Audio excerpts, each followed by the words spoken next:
Hello everyone!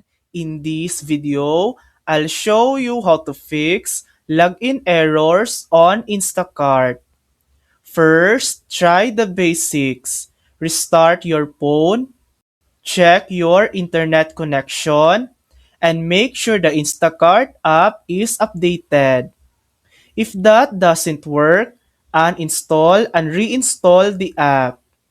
Next, try resetting your password or logging in with a verification code.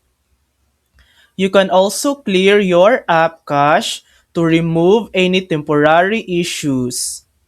If you're still having trouble, contact Instacart support. You can call 1-888-246-7822 or reach out through their Facebook page for help with account or verification problems. And that's it. These quick steps should help you fix most Instacart login errors. Thanks for watching! If this video helped you, please like and subscribe for more helpful tutorials.